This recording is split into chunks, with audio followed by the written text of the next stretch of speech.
যখন আমরা প্রনাউন পড়ছি, প্রনাউনের সাথে আমরা নাউনের একটা সম্পর্ক পাবো, এবং নাউন প্রনাউন যখন আমরা চিনব, নাউন প্রনাউন চেনার সাথে সাথে আমরা দেখব যে আমরা বাক্যের সাবজেক্ট কে হচ্ছে, বাক্যের অবজেক্ট কে হচ্ছে, সেন্টেন্সের মধ্যে কি কমপ্লিমেন্ট আছে নাকি কমপ্লিমেন্ট নাই, ভার্বের পরে যেই শব্দটা বসেছে এটা কি অবজেক্ট হয়েছে, অবজেক্ট হলে সেটা ট্রানজিটিভ ভার্ব হবে, অবজেক্ট না হলে সেটা ইনট্রানজিটিভ ভার্ব হবে, অবজেক্ট আছে কি নাই, এই বিষয়গুলোর উপর ভিত্তি করে পরবর্তীতে ফ্যাক্টিটিভ ভার্ব বোঝা, জেরান্ট আইডেন্টিফাই করতে পারা, যে একই জিনিস ভার্বের পরে ভার্বের সাথে আইএনজি বসে সেটা জেরান্ট হয়, আবার ভার্বের পরে আইএনজি বসে সেটা জেরান্ট না হয়ে পার্টিসিপল হয়। এই যে বিষয়গুলো আছে, এগুলো যদি আপনি রুল মুখস্থ করেন আপনার পক্ষে পরীক্ষায় এগুলো বুঝে আনসার করা সো টাফ। আমি বারবার বলি রুল মুখস্থ করে কোনো লাভ নাই, কিন্তু আপনাকে ভিতরে যাইতে হবে যে আসলে কেন এরকম হচ্ছে।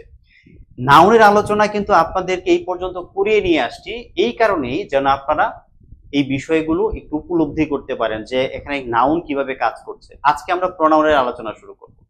এই প্রনাউন থেকেও কিন্তু আমরা অনেকগুলো ভালো ভালো ধারণা নিব যেগুলো পরবর্তীতে এই জেরান্ট পার্টিসিপল চেনার ক্ষেত্রে আমাদেরকে অনেক কাজে দেবে। আর মিনিং, আমি কিন্তু বারবার বলি মিনিং কিন্তু আমরা খেয়াল করব। দেখেন, প্রনাউনের আলোচনা যদি আমরা শুরু করি, প্রনাউন নিয়ে সবার প্রথমে যে কথাটা বলতে চাই, একদম প্রনাউনের আমরা যদি একদম বেসিক কথাটা বলি, সেটা হচ্ছে এই বেসিক ডিসকাশন থেকে কিছু এমসিকিউ আপনারা সলভ করতে পারবেন। মনোযোগ দেন আমি কি বলি। হ্যাঁ, দেখেন, এই প্রনাউন শব্দটাকে যদি আমরা ভাঙি তাহলে আমরা এই প্রনাউন শব্দটাকে আমরা পাচ্ছি যে প্রনাউন। এই প্রনাউন শব্দটাকে ভাঙলে আমরা পাচ্ছি প্র এবং পাচ্ছি আমরা নাউন, প্রনাউন। হ্যাঁ, এবং এই প্র শব্দের অর্থ হচ্ছে পরিবর্তে, প্র শব্দের অর্থ পরিবর্তে, তার মানে প্রনাউন মানে নাউনের পরিবর্তে, প্রনাউন মানে হচ্ছে নাউনের পরিবর্তে। ঠিক আছে, নাউনের পরিবর্তে বলতে আসলে কি বোঝায়, নাউনের পরিবর্তে বলতে কি বোঝায় একটু মনোযোগ দেন। ধরেন আমি একদম সহজ কথা বলছি, কিন্তু প্রনাউন শব্দ অর্থ নাউনের পরিবর্তে। এখন নাউনের পরিবর্তে কথাটার মধ্যে আসলে আমরা কি খুঁজে পাই? দেখেন, আমি একটা সেন্টেন্স লিখলাম যে jenny can apply for the post, যে জেনি এই পদের জন্য আবেদন করতে পারে, সে করবে। কিন্তু পরের সেন্টেন্সটাতে আপনি দেখেন আমি জেনির পরিবর্তে আমি এখানে শি ব্যবহার করেছি, তার মানে নাউনের পরিবর্তে আমি একটা ওয়ার্ড এখানে ব্যবহার করেছি, সেটা হচ্ছে শি। তো যখনই কোনো নাউনের পরিবর্তে আমি কোনো একটা শব্দ ব্যবহার করব তখনই মাত্র এই ওয়ার্ডটাকে আমাকে বলতে হবে যে এটা হচ্ছে প্রনাউন, মানে নাউনের পরিবর্তে সে বসেছে, নাউনের পরিবর্তে সে বসেছে। এর মানে হচ্ছে আমরা সেন্টেন্সে যত প্রনাউন ব্যবহার করব, আমাদের যত প্রনাউন ব্যবহার করার প্রয়োজন হবে, প্রত্যেকটা ক্ষেত্রে আমরা দেখব যে সেই প্রনাউনটা বসতেছে কোনো একটা নাউনের পরিবর্তে, কোনো একটা নাউনকে বোঝানোর জন্য সে এখানে মানে আমরা ব্যবহার করছি। আর যে নাউনটার পরিবর্তে আমরা প্রনাউনটাকে ব্যবহার করি এই নাউনটাকে বলা হয় এন্টিসিডেন্ট। এন্টিসিডেন্ট বিষয়টা কি, এটা সামনে আমি আরো ভালো করে ব্যাখ্যা করব। আপাতত শুধু মাথায় রাখতে হবে সেটি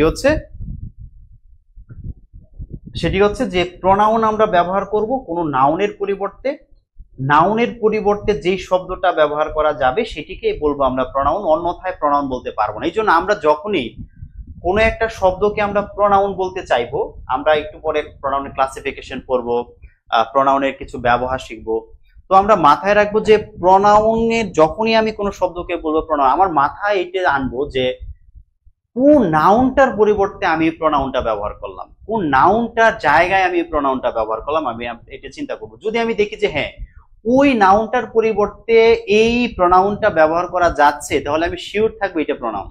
আর যদি এটা আমি করতে না পারি তাহলে আমি ভাববো যে এটা প্রনাউন না, কারণ প্রনাউন হতে গেলে তাকে অবশ্যই কোনো একটা নাউনের পরিবর্তে ব্যবহার করতে হবে। এই যে এই কাজটা করা যায় এই জন্য আমরা প্রনাউনকে একটা নামে ডাকি, আমরা এই প্রনাউনটাকে বলি সাবস্টিটিউটিং ওয়ার্ড। সাবস্টিটিউটিং ওয়ার্ড মানে হচ্ছে বিকল্প, বদলি বা প্রতিস্থাপিত শব্দ। ওই যে নাউনের জায়গায় আপনি প্রনাউনকে প্রতিস্থাপন করেছেন, এই জন্য এটাকে বলা হয় প্রতিস্থাপিত শব্দ। আপনি বলতে বদলি, নাউনের পরিবর্তে, নাউনের বদলি হিসাবে আপনি এই প্রনাউন শব্দটা ব্যবহার করছেন, বিকল্পও বলতে পারবেন। তাহলে প্রনাউনের আরেকটা নাম হচ্ছে সাবস্টিটিউটিং ওয়ার্ড, একে আমরা নাউনের পরিবর্তে প্রতিস্থাপন করে ব্যবহার করতে পারি। এখন এই প্রনাউনের ক্লাসিফিকেশন আছে, প্রনাউনের ক্লাসিফিকেশনের মধ্যে অনেক রকমের প্রনাউন আমাদেরকে পড়তে হবে। এগুলো আমি একটা একটা করে ধাপে ধাপে পড়াবো, শুধু এখন নামগুলো একবার শুনিয়ে রাখি। ক্লাসিফিকেশন অফ প্রনাউনের মধ্যে আছে personal pronoun, demonstrative pronoun, distributive pronoun, indefinite pronoun, interrogative pronoun. এই ইন্টারোগেটিভ প্রনাউন ভয়েস চেঞ্জিং এর সময় পড়িয়ে ফেলেছি। Relative pronoun, reciprocal pronoun, reciprocal pronoun পড়িয়ে ফেলেছি। রিফ্লেক্সিভ প্রনাউন পড়িয়ে ফেলেছি। এমপ্যাথেটিক প্রনাউন আপনাদেরকে একটু দেখাই দিলে আপনারা পারবেন। পসেসিভ প্রনাউনের কথা এর আগে মানে পসেসিভ অ্যাডজেক্টিভের কথা বহুবার বলেছি, পসেসিভ প্রনাউনটা আমরা এখানে চিনবো। আর সর্বশেষ হচ্ছে ইমপার্সোনাল প্রনাউন, এই বিষয়টাকে এগুলো দেখাবো। তো এগুলো ক্লাসিফিকেশন, এগুলো হচ্ছে আপনাদের নামগুলো মুখস্থ চাইলে আপনি করতে পারেন, বাট আমি যেভাবে আপনাদেরকে পড়াবো এইভাবে আপনাদের নামগুলো মুখস্থ না করলেও হবে। আজকে আমরা শুরুতে এই পার্সোনাল প্রনাউন নিয়ে কথা বলবো, এটা হচ্ছে আমাদের জন্য সবচাইতে গুরুত্বপূর্ণ, এই জন্য আমরা পার্সোনাল প্রনাউন নিয়ে কথা বলবো। আমরা কনসেপ্ট 2 তে চলে যাই। কনসেপ্ট 2 তেই আমরা ইনশাল্লাহ কথা বলবো পার্সোনাল প্রনাউন।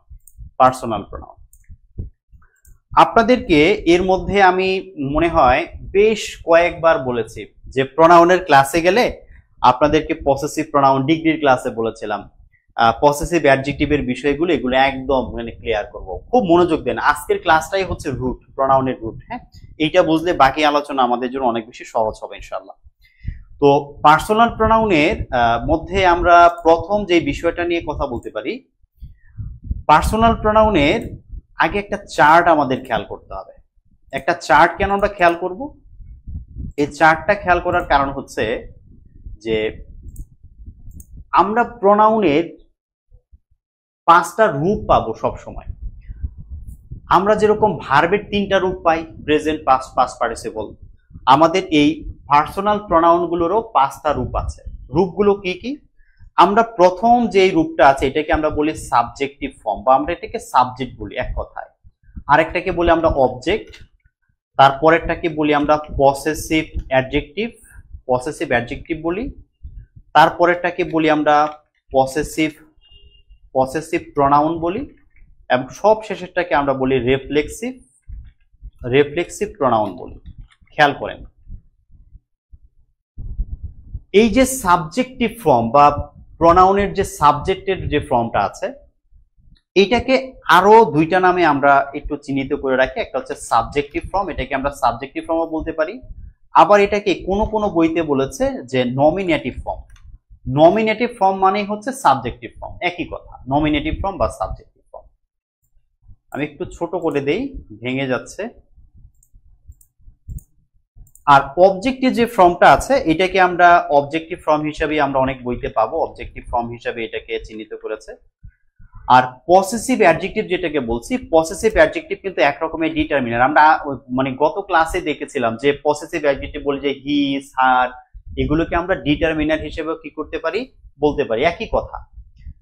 আর বাকি যেগুলো আছে পসেসিভ প্রনাউনের অন্য কোনো নাম নাই, রিফ্লেক্সিভ প্রনাউনের অন্য কোনো নাম নাই, এগুলোর এই একটাই নাম। এগুলো আমরা এইভাবেই বুঝতে পারবো, অসুবিধা হবে না। এখন এই চার্টটা আমাদের কেন ভালো করে বুঝতে হবে, একটু ভালো করে খেয়াল করেন। আমি একটু বড় করে দেই, দেখতে সুবিধা হবে আপনাদের।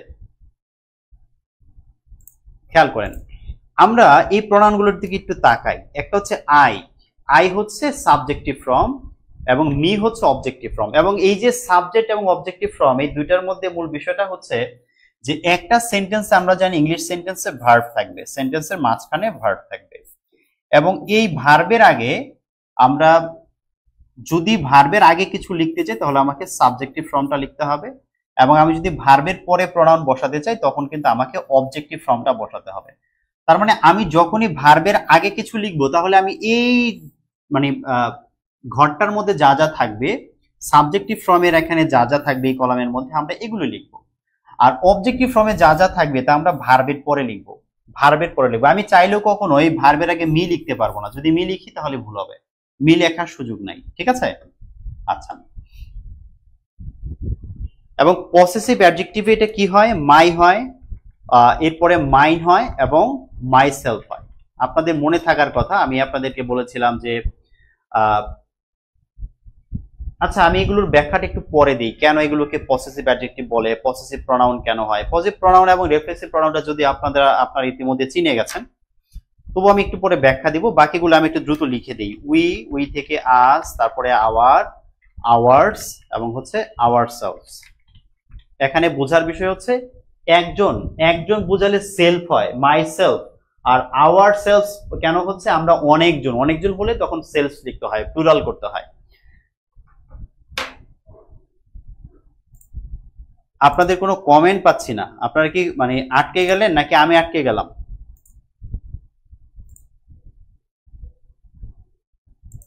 বলছেন এই চারটা থেকে কিন্তু আমরা অনেকগুলো বিষয়কে মাথায় নিব, অনেকগুলো বিষয়কে মাথায় নিব। আমরা একটু দ্রুত লিখে ফেলি।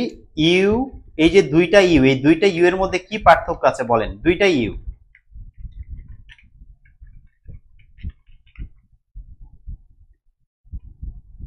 আচ্ছা আমরা এই ইউটা নিয়ে আমরা আশা করছি যে সহজে আমরা বুঝতে পারবো, প্রবলেম হবে না। তবে আমি একটা কথা বলি, আপনারা যদি এখন কেউ শেক্সপিয়রের কোন একটা কবিতা পড়েন, শেক্সপিয়রের কোন একটা নাটক পড়েন, আপনারা সেই নাটকের মধ্যে কিছু জিনিস পাবেন। যেমন একটা শব্দ পাবেন, সেটা হচ্ছে দাও। এই দাও শব্দের অর্থ তুমি, এই দাও শব্দের অর্থ তুমি।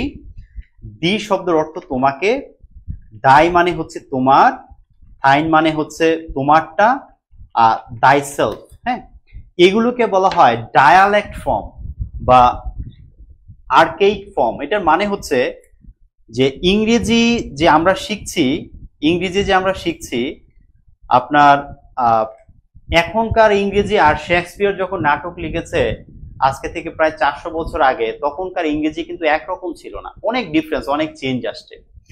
তো এখন আমরা যদিও সেকেন্ড পারসন হিসেবে ইউ ব্যবহার করি, কিন্তু তখন ইউ ব্যবহার না করে দাও, দি, এই কথাগুলো ব্যবহার করা হতো।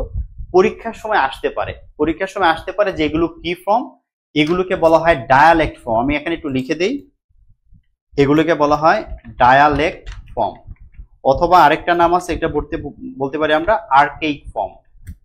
এই দুইটা নাম একটু মনে রাখবেন। হ্যাঁ, দাওয়ের ক্ষেত্রে এই দুইটা জিনিস একটু মনে রাখবেন, আসতে পারে, দুই একটা পরীক্ষাতে আসছে। আচ্ছা এখন দেখেন, হি থেকে আমরা কি লিখতে পারি? হি থেকে হিম, হিজ, হিজ, আর হচ্ছে হিমসেলফ। আর সি থেকে লিখতে পারি আমরা, সি থেকে হার, তারপর লিখতে পারি হার্স, হার্স এবং হচ্ছে হার্সেলফ। আর ইট, ইট, ইটস, ইটস, ইটসেলফ। আর দে থেকে আমরা লিখতে পারি দেম, দেয়ার, দেয়ার্স, আর একটা হচ্ছে দেমসেলভস। দেখেন আমাদের প্রোনাউনগুলো লেখা শেষ। এই প্রোনাউনগুলো ছাড়াও আমাদেরকে আরেকটা বিষয় মনে রাখতে হবে, সেটা হচ্ছে কিছু ইন্টারোগেটিভ প্রোনাউন আছে। ইন্টারোগেটিভ প্রোনাউন আছে, আপনাদেরকে যখন আমি বয়েজের ক্লাস পড়াই তখন আপনাদের দেখিয়েছিলাম যে হু যেই শব্দটা আছে, হু কিন্তু একটা সাবজেক্টিভ ফর্ম, এবং এইটার অবজেক্টিভ ফর্ম হিসাবে আমরা হুম ব্যবহার করি। তবে এখন মাঝে মধ্যে দেখা যায় যে হুকেও আমরা অবজেক্টিভ ফর্ম হিসেবে ব্যবহার করতে পারি। হু এর অবজেক্টিভ ফর্ম হচ্ছে হোম, হোম হিসেবে ব্যবহার করি। তবে এখন মডার্ন ইংলিশে দেখা যায় হুম ব্যবহার না করে হুও ব্যবহার করা যায়। তবে আমরা আপাতত শুধুমাত্র হুমটাকেই শিখি, হু এর ব্যাপারটা আমরা জানি, আর সামনে আমরা পেয়ে যাবো ইনশাল্লাহ। আর এটা পসেসিভ হচ্ছে হোস, এটার কোনো পসেসিভ প্রোনাউন নাই, পসেসিভ অ্যাডজেক্টিভ নাই। আরেকটা শব্দ হচ্ছে হোয়াট। হোয়াটকে আমরা সাবজেক্ট হিসেবে ব্যবহার করতে পারি, হোয়াটকে আমরা অবজেক্ট হিসেবে ব্যবহার করি, হোয়াটকে আমরা পসেসিভ হিসেবে ব্যবহার করতে পারি। হোয়াটের পসেসিভ প্রোনাউন, রিফ্লেক্সিভ প্রোনাউন নাই। আরেকটা জিনিস আপনাদেরকে শিখতে হবে, সেটা হচ্ছে ওয়ান। ওয়ানকে আমরা সাবজেক্ট হিসেবে ব্যবহার করতে পারি, ওয়ানকে আমরা অবজেক্ট হিসেবে ব্যবহার করতে পারি, কিন্তু ওয়ানের পসেসিভ ফর্ম হচ্ছে ওয়ান্স, এবং ওয়ানের পসেসিভ অ্যাডজেক্টিভ ও ওয়ান্স, পজিটিভ প্রোনাউন ও ওয়ান্স, আর রিফ্লেক্সিভ প্রোনাউন হচ্ছে ওয়ান্সও। এই কয়টা বিষয় আপাতত মাথায় রাখেন, এরপর আসেন আমরা একটা একটা আলোচনা করি। এই চারটা যদি সম্ভব হয়, যদি সম্ভব হয় আপনারা এই চারটা একটু চোখের সামনে, এখন তো রাখতে পারবেন না আসলে যাদের একটা ডিভাইস আছে। আচ্ছা আমি একটু দেখিয়ে দেখিয়ে পড়াবো, অসুবিধা নাই। খেয়াল করেন, আমরা এগুলোকে আমরা বলছি ইন্টারোগেটিভ প্রনাউন। আমি এখানে একটু লিখে দেই, এগুলোকে আমরা বলছি ইন্টারোগেটিভ প্রনাউন। ইন্টারোগেটিভ প্রনাউনে আমরা এগুলো পেয়ে যাব। আর নিচের যেই ওয়ানটা লিখেছি এটাকে বলা হয় ইনডিফিনিট প্রনাউন। ইনডিফিনিট প্রনাউনও আমরা এটার বিস্তারিত আলোচনা আমরা পাবো ইনশাআল্লাহ, কিভাবে ব্যবহার করতে হবে, কিভাবে কি হয়। তাহলে আমি সাবজেক্ট, অবজেক্ট এবং পসেসিভ ফর্মগুলো কিভাবে হয় সবগুলো একটা লিস্টে আমি লিখে দিয়েছি। এগুলো আপনারা খাতায় সুন্দর করে একটু নোট করবেন। এখন আসেন আমরা একটু ভালো করে আলোচনা করি। এই প্রনাউনগুলোর মধ্যে থেকে অনেকগুলো বিষয় আমাদের শিখতে হবে, যাতে করে আমরা এমসিকিউ দেখে ঘাবড়ে না যাই। সবার প্রথমে আসেন কনসেপ্ট থ্রি আমরা শুরু করছি। কনসেপ্ট থ্রিতে আমরা সবার প্রথমে যে বিষয়টা শিখবো সেটা হচ্ছে, এখানে আমি লিখেছি ভার্বের আগে আমরা সাবজেক্ট লিখবো। তার মানে ভার্বের আগে আমরা কখনো এই অবজেক্টিভ ফর্ম লিখতে পারবো না। মি একটা অবজেক্টিভ ফর্ম, ভার্বের আগে আমরা কখনো অবজেক্টিভ ফর্ম লিখতে পারবো না, সাবজেক্টিভ ফর্ম লিখবো। খুব সহজ কথা, সহজ থেকে কঠিনে যাচ্ছে। তাহলে মিটা অবশ্যই কারেক্ট করে লিখলে আই হবে। I am taking the class, আমি ক্লাসটি নিচ্ছি। ভার্বের আগে তাহলে সাবজেক্টিভ ফর্ম লিখবো, অবজেক্টিভ ফর্ম আমরা লিখবো না, খেয়াল করেন। কিন্তু এখানে একটা ছোট্ট এক্সেপশন আছে, সেই এক্সেপশনটা হচ্ছে নটের ক্ষেত্রে। নটের ক্ষেত্রে একটা এক্সেপশন আছে।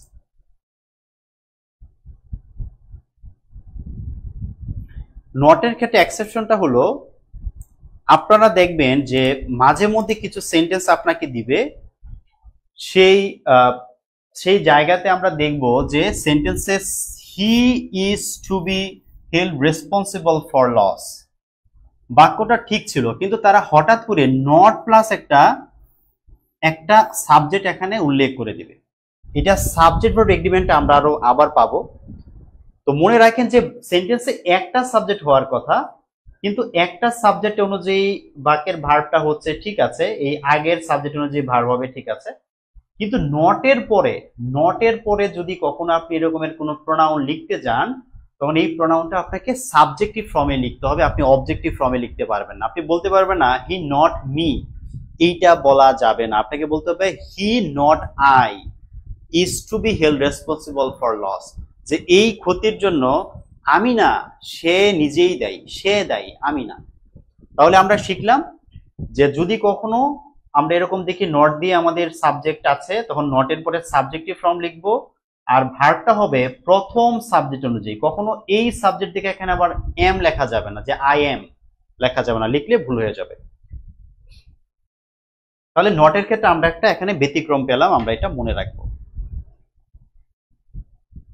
আরেকটা বিষয় হচ্ছে যে আইদার নাইদারের একটা বিষয় দেখেন। আমরা বলতে পারি যে আইদার নাইদার অর্থ কি? আইদার মানে এটিও ওটিও, হয় এটি নয় ওটি, দুইটার যে কোনো একটা। আর নাইদার মানে এইটাও না ওইটাও না, দুইটার কোনোটা না। এখানে বলছে neither Jane nor I have been to the opera. এটার মানে হচ্ছে দেখেন, এখানে নাইদার এবং নর এই দুইটা শব্দ আসলে জেন এবং আই কে এই বাক্যে যুক্ত করেছে, যে নাইদার জেন নর আই, জেনও না আমিও না, have been to the Opera, যে আমরা দুজনে কেউই অপেরাতে যাই নাই।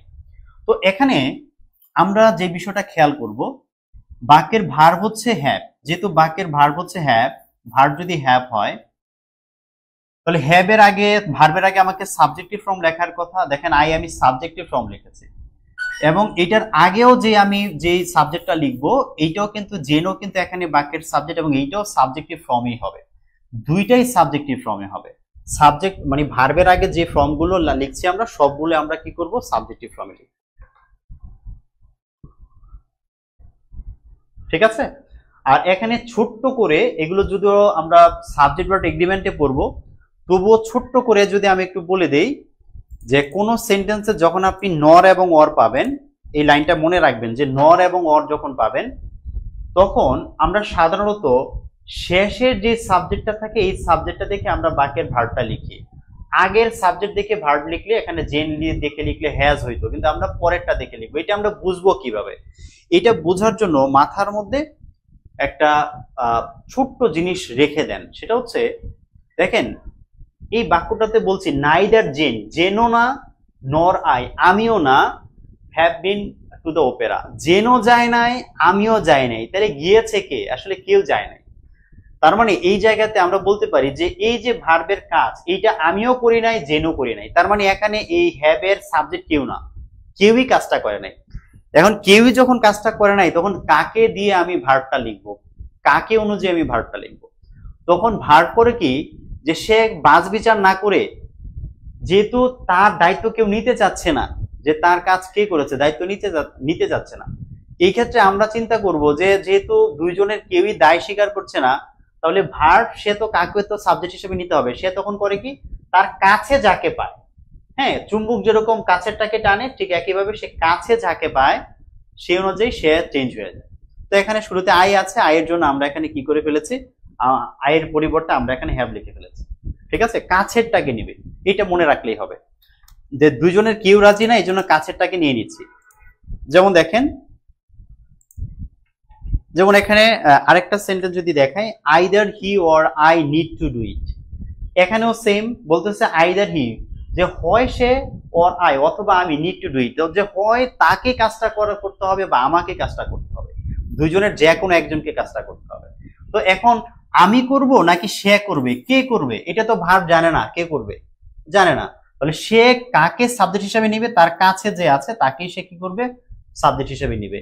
এখন আই এর পরে আমরা জানি যে আই হচ্ছে ফার্স্ট পারসন, এস বাই এস দরকার নেই, এই জন্য এখানে কোনো এস হয় নাই, কিন্তু হি অনুযায়ী যদি সাবজেক্ট হতো তাহলে কিন্তু এখানে এস দেয়া লাগতো। ঠিক আছে, তাহলে আমরা আইদার নাইদার দিয়ে যখন এরকম বাক্য থাকবে, আমরা যেন কনফিউজড হয়ে না যাই। আমরা আরো বিস্তারিত এগুলোর আলোচনা করব যখন আমরা সাবজেক্ট ভার্ব এগ্রিমেন্ট পড়াবো, তখন এগুলো আমি সেখানে এমসিকিউ গুলো দেখাবো। আমি যেখানে একটু লিখে দিচ্ছি, এগুলোর যে এমসিকিউ গুলো আছে, এমসিকিউ শিট, সাবজেক্ট ভার্ব এগ্রিমেন্টের যখন আমি এমসিকিউ শিট দিব, সেখানে এগুলো আপনারা পাবেন, তখন আমি পড়াবো। এখন জাস্ট একটু জানিয়ে রাখলাম যেন প্রশ্ন সলভ করতে গিয়ে কষ্ট না হয়। এরপর আসেন কনসেপ্ট 4 এ যাই। কনসেপ্ট 4টা দেখেন। কনসেপ্ট 4 হচ্ছে যে আমরা ভার্বের পরে আমরা সব সময় অবজেক্টিভ ফর্ম লিখবো। যেখানেই আমরা দেখবো যে আমাদের ভার্ব আছে, ভার্বের পরে আমাকে কোনো একটা প্রনাউন বসাইতে হবে, যখনই দেখবো আমাকে প্রনাউন বসানো লাগছে, আমি অবশ্যই সেখানে অবজেক্টিভ ফর্ম ব্যবহার করব। অবজেক্টিভ ফর্ম ছাড়া যদি আমি অন্য কোনো প্রনাউন ব্যবহার করি, তাহলে কিন্তু আমার সেটি ভুল হবে। হ্যাঁ, সেটি ভুল হবে। বিষয়টা কেমন খেয়াল করেন, আমি একটা সেন্টেন্স যদি দেখাই আপনাদেরকে, দেখেন একটা সেন্টেন্স দেখাই। আমি প্রথমে ইউ দিয়ে একটা কথা বলতে চাই। ইউ এর যদি আমি এই বিষয়টা একটু চার্টে দেখাই, আপনারা দেখেন যে আমাদের এই চার্টে ইউ ছিল, কিন্তু আমরা বলেছিলাম সাবজেক্টিভ ফর্ম হচ্ছে ইউ, আবার আমরা বলছি অবজেক্টিভ ফর্মও হচ্ছে ইউ। ইউ এর সাবজেক্টিভ ফর্ম অবজেক্টিভ ফর্ম দুইটা সেম হয়, দুইটা একদম সেম হয়। তো দুইটা যেহেতু সেম, তো এখন পরীক্ষার সময় যদি আমাকে এই ধরনের প্রশ্ন দেয়, আমাকে কিন্তু এভাবে চিনতে হবে। যেমন দেখেন, এখানে আমার ভার্বের আগে ইউ লিখেছে, তাহলে এই ইউ অবশ্যই সাবজেক্টিভ ফর্ম। আবার এখানে আই নো ইউ, আমি তোমাকে চিনি, ভার্বের পরে ইউ আসছে, তাহলে এই ইউ হচ্ছে অবজেক্টিভ ফর্ম। তাহলে ইউটা কি সাবজেক্টিভ ফর্ম নাকি অবজেক্টিভ ফর্ম, আমি চিনবো কিভাবে? আমি চিনবো সেন্টেন্সে সে বসছে কোথায়, সে কি ভার্বের আগে বসছে নাকি ভার্বের পরে বসছে, দেখে আমি কি করব, আমি সেটাকে চিনে নিব যে এটা সাবজেক্টিভ ফর্ম বা অবজেক্টিভ ফর্ম। আরো দেখেন, এই প্রশ্নগুলো স্টুডেন্টদেরকে অনেক সময় খাটিয়ে মারে, হ্যাঁ, বুঝতে পারে না, খাটিয়ে মারে। যেমন দেখেন, এই যে এখানে একটা বাক্য লিখেছি, লেট মি ডু ইট। এখানে আমরা কেন লেট মি লিখলাম, কেন লিখলাম? এই পর্যন্ত বহুবার বলেছে যে ভাই লেট কিন্তু এখানে বিশেষ কিছু না, লেট হচ্ছে একটা ভার্ব ওয়ান বা ভার্বের বেস ফর্ম। এটা একটা ইম্পারেটিভ সেন্টেন্স, ইম্পারেটিভ সেন্টেন্সের শুরুতে ভার্ব দিয়ে শুরু হয়। লেট হচ্ছে আমাদের ইম্পারেটিভ সেন্টেন্স, শুরুতে ভার্ব আছে। তো যেহেতু ভার্ব আছে, ভার্বের পরে কি বসবে ভাই? ভার্বের পরে অবজেক্টিভ ফর্ম বসবে। তাহলে আই এর অবজেক্টিভ ফর্ম কি? মি। এই কারণে কিন্তু লেটের পরে আমরা মি লিখি। আমি চাইলেও লেট আই বলতে পারবো না, লেট আই বলে ভুল হবে, ভার্বের পরে অবজেক্টিভ ফর্ম লিখতে হবে। এখানে ডু আবার আরেকটা ভার্ব আছে, এই ভার্বের পরেও কি হচ্ছে, আমাদের এখানে অবজেক্টিভ ফর্ম ব্যবহার করছি, ইটও কিন্তু এখানে একটা অবজেক্টিভ ফর্ম। দুইটা ভার্ব পাশাপাশি কেন বসছে, আমরা মানে একই সেন্টেন্সে দুইটা ভার্ব কিভাবে বসছে, আমরা ফাইনাইট নন ফাইনাইট ভার্বের ক্লাসে এগুলো নিয়ে আলোচনা করবো, এখন করলাম। এখানে দেখেন লেট রুমা, দেখেন যে কোনো নাম, যে কোনো একটা নাম, যেমন রুমা শব্দটা সাবজেক্টিভ ফর্মও হতে পারে, এটা অবজেক্টিভ ফর্মও হতে পারে, দুইটাই হতে পারে। ভার্বের পরে থাকলে সে অবজেক্টিভ ফর্ম, আর যদি ভার্বের আগে থাকতো, ভার্বের আগে থাকলে সে হতো সাবজেক্টিভ ফর্ম। এখানে ভার্বের পরে আছে তাহলে রুমা এখানে অবজেক্ট, আর এখানে মি আছে, এখানেও আপনি দেখেন যে লেট রুমা এন্ড মি, এখানে এই মিটাও কিন্তু অবজেক্টিভ ফর্ম, কারণ এইটাও কিন্তু এই ভার্বের পরে বসছে। লেট রুমা এন্ড মি পুরোটাই হচ্ছে এখানে লেটের অবজেক্ট, এই জন্য আমরা এখানে মানে কি করেছি অবজেক্টিভ ফর্মটা লিখেছি। There is really no difference between, এই যে দেখেন বিটুইন, বিটুইন একটা প্রিপোজিশন, বিটুইন কি একটা প্রিপোজিশন। তো বিটুইন যেহেতু একটা প্রিপোজিশন, আমরা আমরা বলেছি এই পর্যন্ত বহুবার আপনাদেরকে শুনিয়েছি যে ইংলিশে দুইটা জিনিসের অবজেক্ট হয়, একটা হচ্ছে ভার্বের অবজেক্ট হয়, আর একটা হচ্ছে প্রিপোজিশনের অবজেক্ট হয়। দুইটা জিনিসের অবজেক্ট হয়, একটা ভার্বের অবজেক্ট আর একটা প্রিপোজিশনের অবজেক্ট। তো এই যে আমাদের এখানে বিটুইন যে একটা প্রিপোজিশন আছে, প্রিপোজিশনের পরে আমাকে অবজেক্টিভ ফর্মে লিখতে হবে। যত প্রিপোজিশন আছে, প্রিপোজিশনের পরে যখনই আমি কোনো নাউন প্রোনাউন লিখবো সেটা অবজেক্টিভ ফর্মই হবে, কারণ প্রিপোজিশনের অবজেক্ট থাকে, ঠিক ভার্বের যেরকম অবজেক্ট থাকে। এই কারণে ইউ কিন্তু এখন অবজেক্টিভ ফর্ম, এবং ইউ এর পরে এই যে মি আসছে, মিও একটা অবজেক্টিভ ফর্ম, ঠিক আছে। আর আপনার এন্ডের একটা বিশেষ গুণ আছে, এন্ড সবসময় একই রকমের জিনিসকে যুক্ত করে। আগে যদি অবজেক্ট হয় এন্ডের পরেরটা অবজেক্টই হবে, আগেরটা যদি সাবজেক্ট হয় এন্ডের পরেরটা সাবজেক্টই হবে। এন্ড সবসময় একই রকম জিনিসকে যুক্ত করে, সেম জিনিসকে যুক্ত করে। তো আগে যেহেতু এটা অবজেক্টিভ ফর্ম, পরেরটা অবজেক্টিভ ফর্মই between you and me. Clear? আমি আশা করব কোনো প্রবলেম নাই। আমরা কিছু এবার এই যে আলোচনা করলাম, এই আলোচনার মধ্য থেকে আমরা কিছু একটু এমসিকিউ দেখি আমরা পারি কিনা, কিছু এমসিকিউ দেখি আমরা পারি কিনা। যেমন এখানে দেখেন এই বেসিক ডিসকাশন থেকে আমরা যেগুলো এখানে পাবো, যে এখানে বলেছে যে a pronoun takes the place of a an dash. কার জায়গাতে প্রোনাউন বসে বলেন তো? নাউনের জায়গাতে বসে, তাই না? বলেছি নাউনের সাবস্টিটিউটিং ওয়ার্ড হিসেবে প্রোনাউন বসে, তার মানে আমরা পারবো। এখানে বলেছে a substituting word is called a, কি বলে? প্রোনাউন। সাবস্টিটিউটিং ওয়ার্ড মানেই প্রোনাউন, কারণ নাউনের পরিবর্তে সে বসে, এই জন্য প্রোনাউন। তো এগুলো আপনারা পারবেন। এখানে বলেছে নিচের কোনটি পার্সোনাল প্রোনাউন? দেখেন তো পার্সোনাল প্রোনাউন কোনটা? পার্সোনাল প্রোনাউন হচ্ছে ইউ। হু কেন হলো না? হুকে বলেছিলাম ইন্টারোগেটিভ প্রোনাউন, কারণ হু দিয়ে আমরা প্রশ্ন করি, ইন্টারোগেটিভ প্রোনাউন, ওটাকে পার্সোনাল প্রোনাউন বলা যাবে না। আর দিস কোনো প্রোনাউন নাই, দিস একটা ডিটারমিনার, এনি একটা ডিটারমিনার। আমরা ডিটারমিনার ক্লাসে কিন্তু দিস এনির সাথে পরিচিত হয়ে গেছি, দেখেছেন? অনেক সহজ হয়ে যাচ্ছে কিন্তু। আর এই যে সাবজেক্টিভ প্রোনাউন লিখেছি, দেখেন কি পরিমাণ এমসিকিউ আসছে। প্রত্যেকটা ভার্বের আগে হচ্ছে আপনাকে ব্যবহার করতে হবে। দেখবেন আপনি সাবজেক্টিভ ফর্মগুলো চিন্তা করে যদি একটু সুন্দর করে লেখেন, একটু চিন্তা করেন, দেখবেন আপনি সবগুলো আপনি পেরে যাচ্ছেন, একটা এমসিকিউ আপনার ভুল হবে না ইনশাআল্লাহ। আর এই যে সাবজেক্ট এগ্রিমেন্টের যে আমি ডিফারেন্সটা বলে দিলাম, যে সাবজেক্ট এগ্রিমেন্টের ক্ষেত্রে যে দুইটা রুলের কথা আমি বলে দিয়েছি, এগুলো আপনারা একটু খেয়াল করে সলভ করবেন, তাহলে হবে। ভার্বের পর অবজেক্টিভ ফর্ম বসে, বেশ কিছু প্রশ্ন পরীক্ষা আসছে, এগুলো সুন্দর করে সলভ করবেন। হ্যাঁ, অনেকগুলো প্রশ্ন আসছে, দেখেন অনেকগুলো প্রশ্ন। প্রিপোজিশনের পরে অবজেক্টিভ ফর্ম বসে, অনেকগুলো বিগত সালে প্রশ্ন আসছে, এগুলো সবগুলো আপনারা চোখের পলকে ইনশাআল্লাহ সলভ করে ফেলতে পারবেন। এই যে এখানে 41টা প্রশ্ন আছে, আমি যে আলোচনা করলাম, একটা প্রশ্ন সলভ করার ক্ষেত্রে আপনাকে ঝামেলায় পড়তে হবে না। কেমন পড়তে হবে না? যেমন আমি একটা এক্সাম্পল দেখাই। যেমন এখানে দেখেন ফর একটা প্রিপোজিশন না, আপনাকে শিখিয়েছি ফর এর পরে অবজেক্টিভ ফর্ম বসে। আপনি দেখেন তো এখানে অবজেক্টিভ ফর্ম কোনটা? হু হচ্ছে সাবজেক্টিভ ফর্ম বলেছি, হু হচ্ছে অবজেক্টিভ ফর্ম, সো আনসার এইটাই হবে। হুএভার নিয়ে আমি এখনো কোনো আলোচনা করি নাই, হুইচএভার নিয়ে আলোচনা করি নাই। হোস্টকে বলেছি পসেসিভ অ্যাডজেক্টিভ, দেখবেন যে পসেসিভ অ্যাডজেক্টিভ, সো এটা আনসার হবে না। আপনাকে আমি ক্লাসে যা আলোচনা করাচ্ছি, আপনি শুধু এই বিষয়গুলো মেনটেন করে শুধুমাত্র একটু দেখবেন অনেক কিছু সহজ হয়ে যাচ্ছে, আপনি সহজে এগুলোর আনসার করতে পারবেন, একটু কষ্ট হবে না ইনশাআল্লাহ। শুধু ক্লাসের আলোচনা শুনবেন আর একটু প্র্যাকটিস করবেন। আপনার কাজ এটা, কোনো মুখস্থ করার দরকার নেই, এই কোনোটাই আমরা মুখস্থ করবো না ইনশাআল্লাহ। তো ঠিক আছে, আজকে ক্লাসটা আমি আর বাড়াবো না, আজকের ক্লাসটা এই পর্যন্ত থাকবে। আমরা তাহলে এই 41 নাম্বার পর্যন্ত আমরা বাসায় একটু ভালো করে এই এমসিকিউ গুলো সলভ করে ফেলবো খুব ভালোভাবে। আপনাদের কিন্তু দুইটা কাজ, ডিটারমিনারের শীট শেষ করতে হবে এবং এই প্রোনাউনের এই পর্যন্ত শেষ করতে হবে। প্রোনাউনে কোনো মুখস্থ কোনো পড়া নাই, জাস্ট ক্লাসে লেকচার শুনবেন, শীট নিবেন আর হচ্ছে এমসিকিউ সলভ করবেন, দেখবেন প্রোনাউনের মানে সবকিছু ক্লিয়ার হয়ে যাচ্ছে। আগামী ক্লাসে আমরা বাকি বিষয়গুলো নিয়ে আলোচনা করব। এখন থেকে আমাদের মজা শুরু, এখন আর আমাদের কোনো প্যারা নেই, আমরা নাউন ডিটারমিনার শেষ করে আসছি, তো কোনো কষ্ট নাই, সুন্দরভাবে সামনে এগিয়ে যাবো ইনশাআল্লাহ। ওকে, তো ভালো থাকবেন সবাই। কথা হবে আগামী ক্লাসে। আজকে তাহলে বিদায় নিচ্ছি আপনাদের কাছ থেকে। কালকে সকালে কথা হচ্ছে ঠিক 11টায়। হ্যাঁ, আসসালামু আলাইকুম।